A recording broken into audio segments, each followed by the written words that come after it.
It all began on a rainy Monday morning, the kind of day when the world feels heavy, and even justice seems to drag its feet. The courtroom buzzed softly as people shuffled in, umbrellas dripping, whispers echoing off the old marble walls.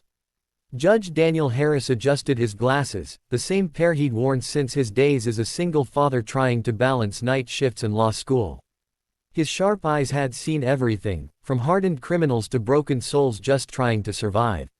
But nothing could have prepared him for who he was about to see next. When the bailiff called the next case, Daniel froze. The name hit him like a punch to the chest. Case number 4721, State vs. Michael Turner. Michael Turner. The name stirred something deep inside him, a flash of muddy sneakers, laughter echoing through small town streets, and a promise two boys once made under an oak tree: we'll always have each other's backs, no matter what. Daniel looked up. The defendant was escorted in, older, rougher, and worn by years that hadn't been kind.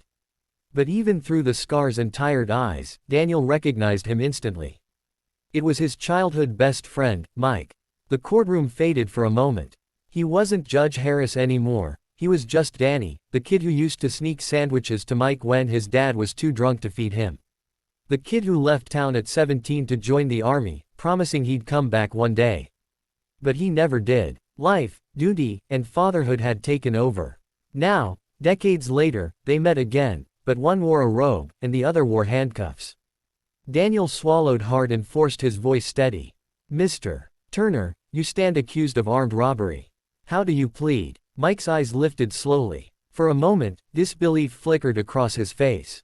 "Danny, Judge Harris." His voice cracked, filled with years of pain and regret. I can't believe it's you." The crowd murmured, sensing something deeper. The bailiff called for silence. Daniel cleared his throat, hiding the storm inside. "Please, address the court formally, Mr. Turner." But as the hearing went on, Daniel's heart ached. Every detail of the case painted Mike as a man who had lost his way, a veteran who returned from war with nothing, who fell into bad company, who'd done something terrible, but not out of malice.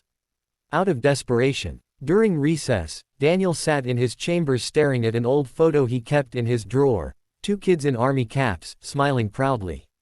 He remembered how Mike had always wanted to join the military, too. And he had, but unlike Daniel, Mike didn't have a home to come back to. That night, Daniel stayed late in the courthouse, going through every document, every piece of evidence. He learned that Mike had stolen from a convenience store, but not for money. The security footage showed him taking medicine, antibiotics and insulin. The store clerk had pressed charges anyway. Daniel's hands trembled. Who was it for? He whispered. The answer came the next morning when the defense lawyer brought in a witness, a young girl, maybe 12. She had her father's eyes. Mike's daughter. Her small voice filled the silent courtroom. "My dad, he didn't mean to steal. I was sick. He couldn't afford my medicine after losing his job." Tears rolled down her cheeks. "He just wanted to help me." The entire courtroom fell silent. Even the prosecutor lowered her gaze. Daniel looked at Mike, a broken man who once protected him from bullies, who had carried his backpack home when he was hurt, who had believed in loyalty even when life didn't believe in him.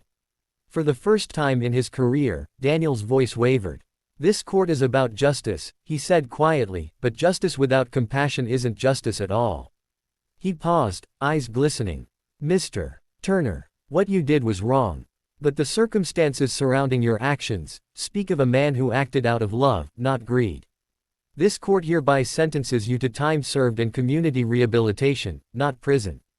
Gasps filled the room. Mike's daughter ran to him, crying in relief. Even the clerk wiped away a tear. When the gavel fell, Mike stood there frozen.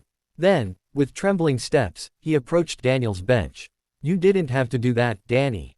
Daniel smiled faintly. "You once gave me your last sandwich when I had nothing. Guess it's my turn." The two men looked at each other, veterans, survivors, brothers by heart. "Let's not lose touch again," Daniel said softly. "You and your girl come by my house sometime. My son would love to meet the man who taught me how to fight back." As they left the courtroom, the rain outside had stopped. Sunlight broke through the clouds, casting a warm glow over the courthouse steps. It felt like forgiveness. Days later, a photo went viral online, a judge shaking hands with the man he once called brother. The caption read, "Justice isn't about punishment. It's about redemption." The story touched millions. It reminded people that no matter how far we fall, sometimes life gives us one more chance, through the kindness of someone who remembers who we used to be. And as Judge Daniel Harris walked out that day, he whispered a silent message to everyone who'd ever been broken by the world. Don't judge too quickly. Sometimes the heart knows a truth the law can't see. If this story moved you, don't forget to like, share, and subscribe. Because somewhere out there, another story like this one is waiting to remind us all that mercy is the greatest form of justice.